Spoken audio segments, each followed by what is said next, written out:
नमस्कार। पहला दगड़ियों में पंकज रौतेला आप देख रहे हैं अपना उत्तराखंड न्यूज। डूबते जहाज को छोड़कर उज्जवल भविष्य की ओर बढ़ने वाले सभी नए जुड़े साथियों को बहुत बहुत शुभकामनाएं। ये लाइन मेरी नहीं है, ये लाइन कांग्रेस की है और कांग्रेस ने ये लाइन तब गढ़ी है जब कांग्रेस में कई पूर्व बीजेपी नेताओं की एंट्री हुई और उसके बाद एक नई सियासी तस्वीर उभरेगी। क्या कांग्रेस के दिन बहुरेंगे? क्या क्या छोटी कमाई को बड़ा बताकर कांग्रेस जनता के दिलों पर राज कर पाएगी? क्या जिन नेताओं की कांग्रेस में एंट्री हुई, इन नेताओं को वेस्ट मटेरियल बता दिया बीजेपी के प्रदेश अध्यक्ष ने, तो क्या ऐसे में कांग्रेस सत्ता में वापस आ पाएगी? क्या ये सारे सवाल कौंध रहे होंगे आप सबके मन में, लेकिन इन सवालों के जवाब कैसे मिलेंगे? जो नेता कांग्रेस में शामिल हुए उनका प्रभाव कितना है, उनका जनाधार क्या है, वो कितने असरदार हैं? क्या वो टिकट की लालसा के लिए कांग्रेस में चले गए, बाकी कुछ नहीं कि कांग्रेस में जाएंगे तो टिकट मिल जाएगा? तो फिर कांग्रेस के वो दावेदार क्या करेंगे जो पहले से कांग्रेस में हैं, जो झंडा डंडा उठा रहे हैं संघर्ष के दौर में? जो कांग्रेस चारों खाने चित पड़ी दिख रही है उसमें उसको उठाने की कोशिश कर रहा है। बहुत सारे सवाल हो सकते हैं, इन सवालों के जवाब जानने की कोशिश करूंगा और साथ ही एक और खबर से आपको रूबरू कराऊंगा कि उत्तराखंड में आने वाले वक्त में सियासी भूचाल दिखेगा। वो इसलिए मैं कह रहा हूं, खासकर कांग्रेस के चश्मे से भी, वो इसलिए क्योंकि एक तरफ कांग्रेस अपना जनाधार बढ़ाने के लिए अपना कुनबा बढ़ा रही है, दूसरी तरफ कांग्रेस के ही बड़े नेता, वरिष्ठ पितामह कांग्रेस के कह लीजिए, उत्तराखंड की सियासत के बुजुर्ग नेता संन्यास की बात कर रहे हैं। क्या वो नाम उत्तराखंड की सियासत से आने वाले वक्त में कट जाएगा, अलग हो जाएगा? उस नेता के बारे में बात भी करूंगा। बात करने के लिए मेरे साथ मौजूद हैं मेरे सहयोगी देहरादून से अजीत। अजीत के पास मैं आपको लेता हूं। अजीत, बहुत सारा सियासी घटनाक्रम घटना दिख रहा है, बहुत सारी तस्वीरें बदलती हुई दिख रही हैं।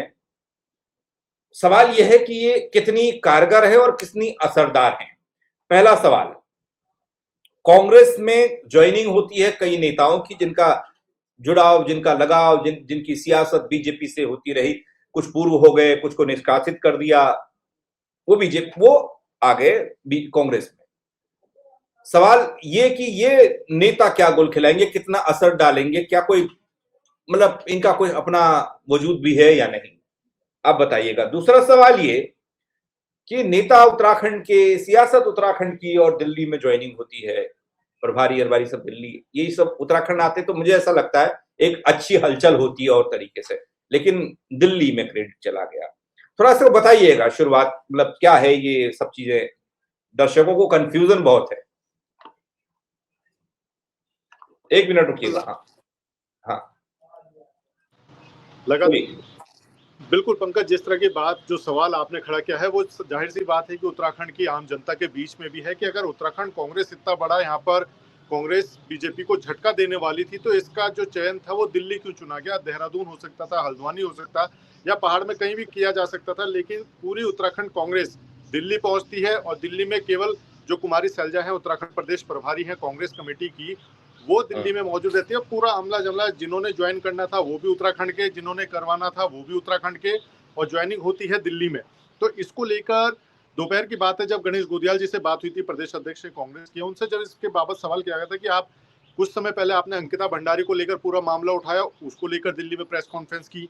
आज जब आप कांग्रेस के तमाम नेताओं को यहाँ पर जोड़ने की बात कर रहे हैं, बीजेपी नेताओं को, तब आप दिल्ली पहुंचे हैं, जबकि आपके तमाम वरिष्ठ नेता देहरादून में निवास करते हैं, हल्द्वानी में निवास करते हैं। तो फिर देहरादून का चयन छोड़ के दिल्ली क्यों लाया गया?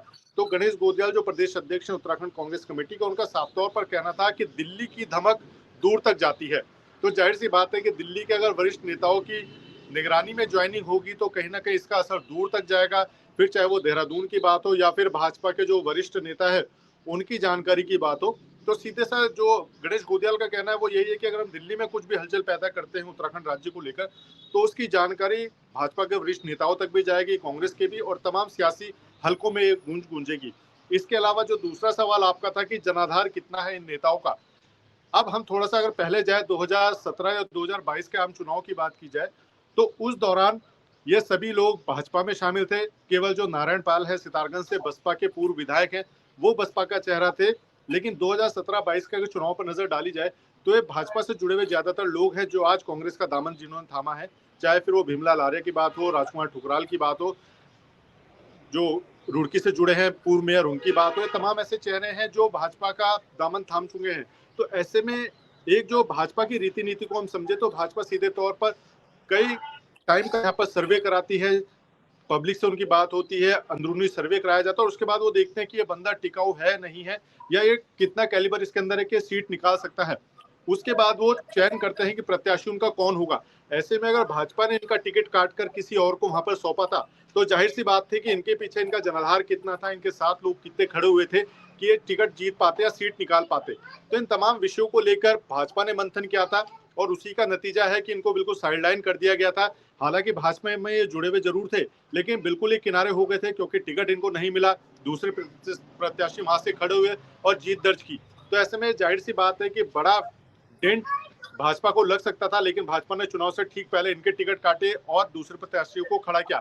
अब जब ये भाजपा छोड़कर कांग्रेस को शामिल कर चुके हैं, कांग्रेस में ज्वाइनिंग हो चुकी है, तो भाजपा के लिए कितना मायने रखते हैं इसकी बानगी महेंद्र भट्ट प्रदेश अध्यक्ष भाजपा ने खुद अपने बयान जारी करके कर दी है कि ये भाजपा के लिए कितना महत्वपूर्ण था और क्या इनकी स्थिति थी भाजपा के अंदर। अब कांग्रेस जब ये ज्वाइन कर चुके हैं तो कांग्रेस के लिए कितना मजबूत ये होंगे। और एक और बड़ी बात जो आपने जिक्र किया था कि क्या टिकट को लेकर ही ये सब पहुंचे हैं, तो इसका भी गणेश गोदियाल ने खंडन कर दिया है। गणेश गोदियाल ने स्पष्ट कर दिया है कि टिकट को लेकर किसी भी नेता किसी भी कार्यकर्ता से बातचीत नहीं हुई है, केवल ये कांग्रेस की रीति नीति में समाहित होकर कांग्रेस का दामन इन्होंने थामा है। टिकट की बात जब आएगी तब देखा जाएगा, फिलहाल आज की तारीख में टिकट को लेकर कोई भी किसी के साथ कमिटमेंट नहीं किया गया है। जी नहीं, टिकट नहीं तो फिर कुछ और क्या होगा। अभी तो चुनाव नजदीक है तो ये सवाल सबके जहन में है, बीजेपी वाले भी कह रहे हैं टिकट के लिए। मैं थोड़ा बीजेपी का रुख करता हूं। आपने महेंद्र भट्ट का जिक्र कर दिया। महेंद्र भट्ट कहते हैं कि ये तो वेस्ट मटेरियल था हमारे लिए, हमने इसको निकाला, उनको कांग्रेस ने अपना लिया, हमारा निकाला हुआ माल, ये कहते हैं, वो संज्ञा देते हैं इनको। बीजेपी के लिए किस तरह की तस्वीर आप देख पा रहे हैं? कितनी बड़ी चुनौती है। छोटा हो नेता होता है जब वो पन्ना प्रमुख की बात करते हैं, छोटे कार्यकर्ता और बड़े कार्यकर्ताओं की नहीं करने की बात करते हैं, तो ऐसे में बीजेपी के नजरिए से इसको कैसे देखते हैं? बिल्कुल, अगर बीजेपी की बात की जाए तो बीजेपी ने अंदरूनी सर्वे शुरू कर दिया है और लगातार वो पब्लिक के बीच में पहुंच रहे हैं कि किस तरह की चीजें हो सकती है। जो मौजूदा उनके विधायक है, सिटिंग जो विधायक हैं, उनको लेकर यहाँ पर आकलन कराया जाता है कि उनकी 2027 में क्या स्थिति होगी। इसके अलावा जो संबंधित और जो लोग हैं, जो संभावित चेहरे हो सकते हैं, क्योंकि जिस तरह से बीजेपी को अब तक हमने देखा है, समझा है, बीजेपी केवल एक प्रत्याशी पर दाव नहीं खेलती है, बीजेपी एक के साथ कई और चेहरे तैयार करती है कि उनकी क्या स्थिति होगी। और अभी जब पिछले दिनों बीजेपी के कई वरिष्ठ नेताओं से हमारी बातचीत हुई थी तो उन्होंने स्पष्ट किया था कि बीजेपी का अंदरूनी सर्वे शुरू हो चुका है और 3 राउंड का ये सर्वे होगा। उसमें सिटिंग विधायक भी होंगे, वहां से जिस भी विधानसभा क्षेत्र से और कौन संभावित प्रत्याशी हो सकते हैं उनका जिक्र किया जाएगा। तमाम नए चेहरे हो सकते हैं। बीजेपी केवल सिटिंग विधायक को देखकर ही काम नहीं करती है कि ये हमारा मौजूदा विधायक है तो 2027 में इसका टिकट पक्का है। उन्होंने कई अपने पिछले चुनावों में सिटिंग विधायकों के एमपीज के टिकट काटे हैं।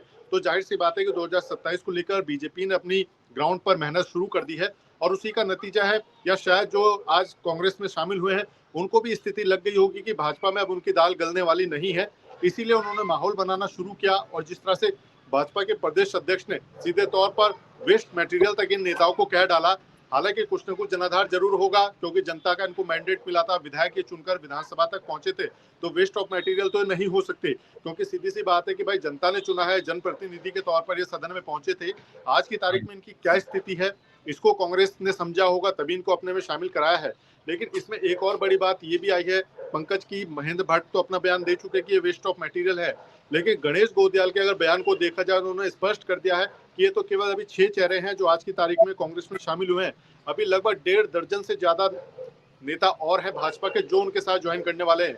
इसमें उन्होंने बड़े नेता, बड़े विधायक, तमाम ऐसे नाम जो अंदरूनी अभी उन्होंने रखे हैं, ओपन नहीं किए हैं, उनका साफ तौर पर कहना है आने वाले समय में देखिए आप होता है क्या क्या। और एक जो आपने लाइन जिससे अपने प्रोग्राम की हमने शुरुआत की है कि डूबते जहाज को छोड़कर लोग अब भागने लगे हैं, तो कुछ इसी तरह की स्थिति कांग्रेस यहाँ पर बनाने की तैयारी कर रही है।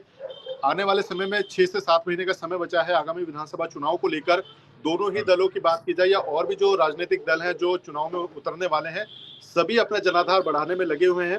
भाजपा कांग्रेस की बात की जाए तो बड़े राजनीतिक दल हैं, बारी बारी से सत्ता संभालने का काम किया है, तो ऐसे में इनके साथ कौन जुड़ता है, कौन इनके साथ छोड़ता है, ये भी बड़ा यहाँ पर घटनाक्रम होगा।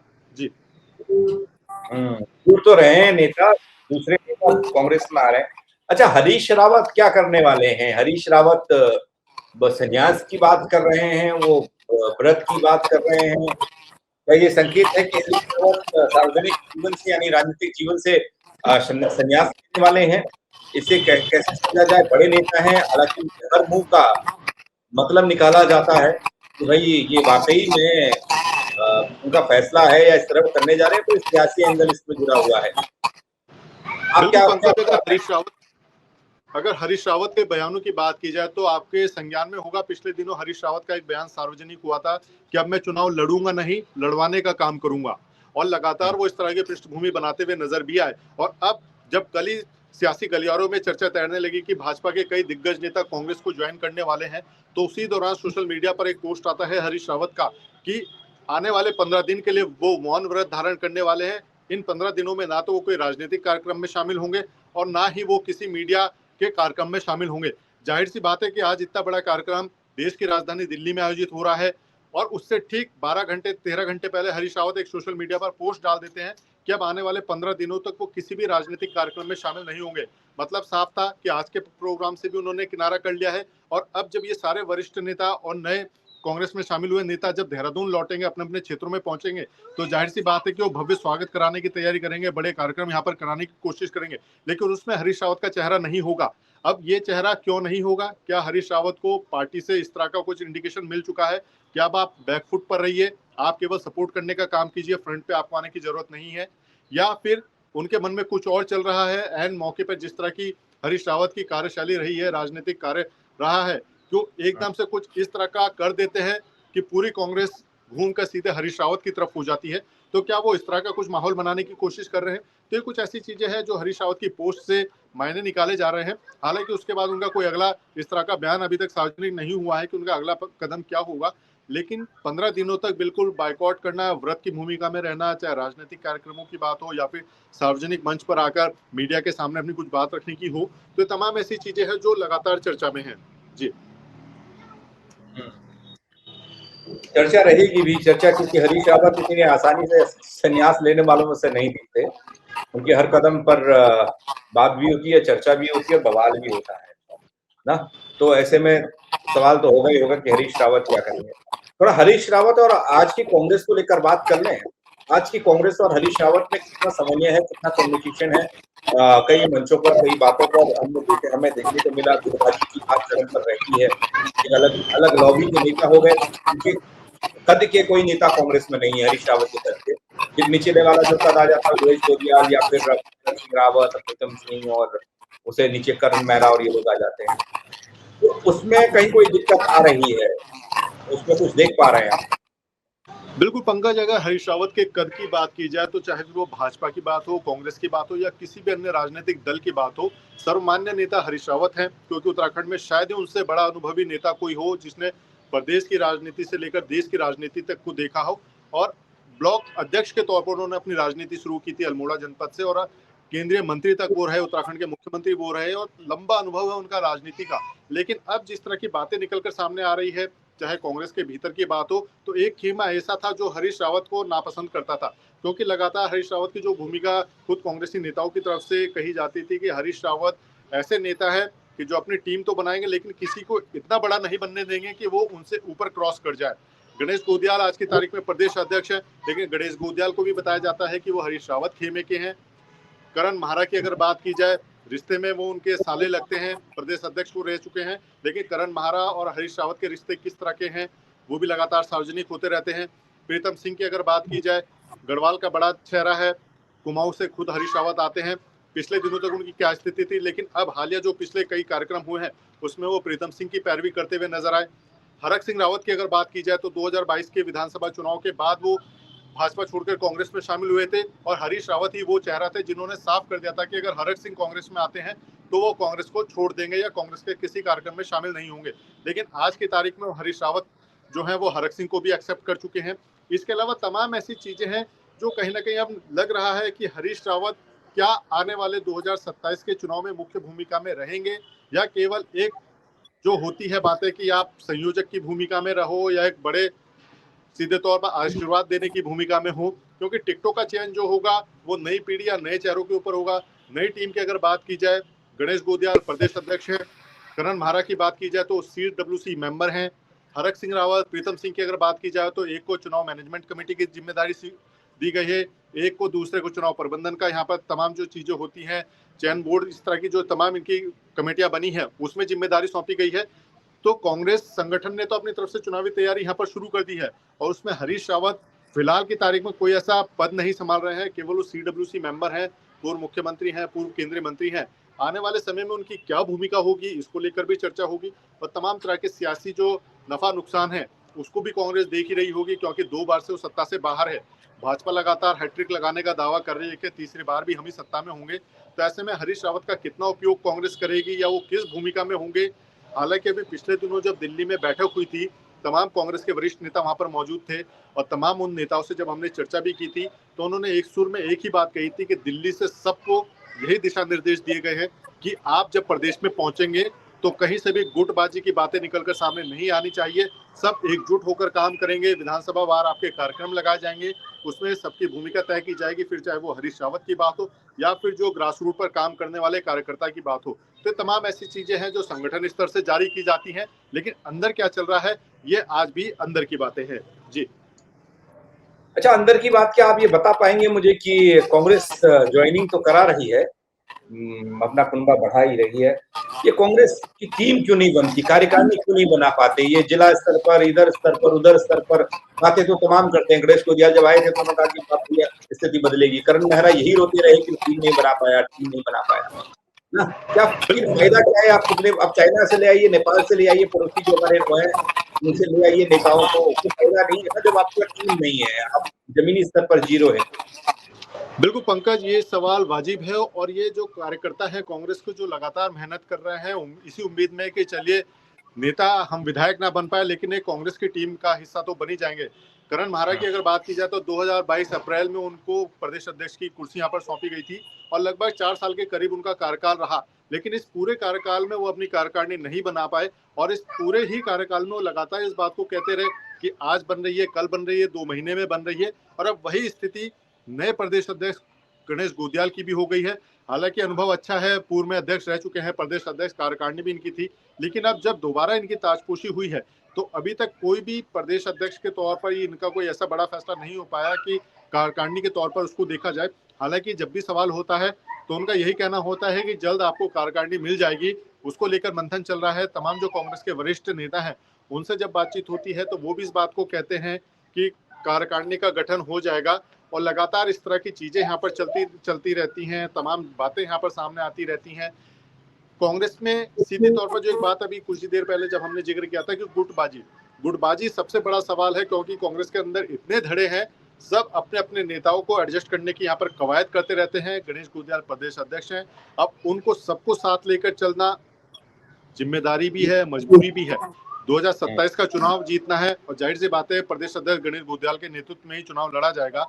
लेकिन अगर अभी से वो खेमेबाजी में बढ़ जाते हैं तो 2027 तक कैसे वो काम करेंगे, कैसे वो तमाम चीजें करेंगे, कुछ इसी तरह के सवाल शायद लगते हैं कि इसी के पीछे कारण है कि कार्यकारिणी का गठन अभी तक नहीं हो पा रहा है।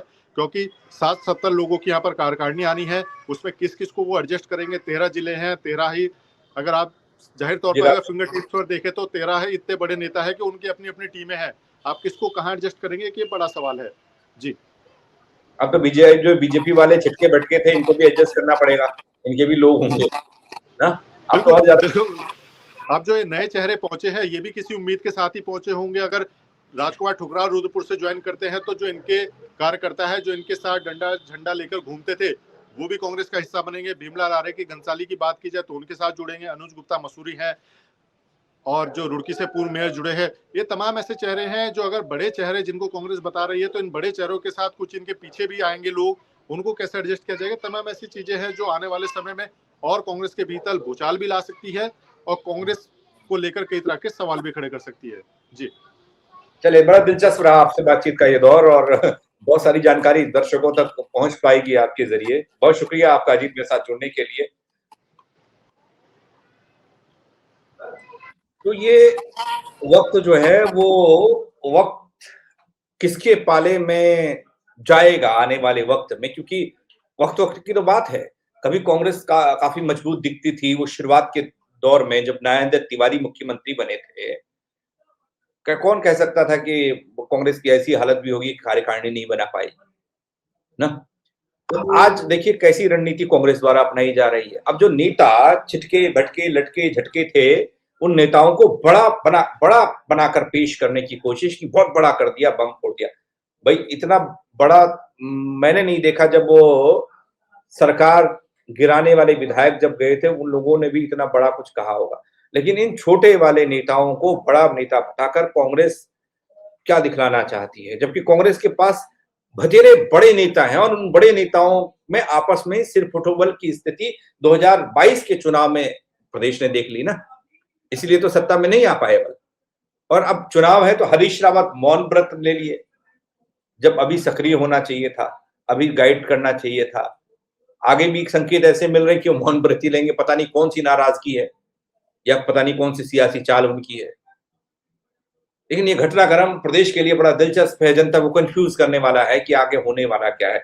कुछ लोग बीजेपी का झंडावरदार वो रहते हैं, बीजेपी के प्रदेश अध्यक्ष कह देते हैं कि हमारे बहुत अच्छे कार्यकर्ता कर्मठ हैं, ये हैं वो हैं, और बाद में जब वो छिटक जाते हैं या अलग हो जाते हैं फिर कहते हैं वेस्ट मटेरियल है, हमारा निकाला गया माल। ये सियासत है दोस्तों। लेकिन आप क्या कहेंगे इन तस्वीरों को लेकर? कमेंट के जरिए अपनी राय जरूर दीजिएगा। चर्चा को देखेंगे, समझेंगे तो, और बहुत कुछ बताइएगा भी कि वाकई में ये हो क्यों रहा है, क्या हो सकता है। आप फेसबुक पर देख रहे हैं तो फॉलो कीजिएगा, यूट्यूब पर देख रहे हैं तो सब्सक्राइब कीजिएगा। मेरे साथ जुड़ने के लिए आप सबका बहुत शुक्रिया। जय उत्तराखंड नगरी।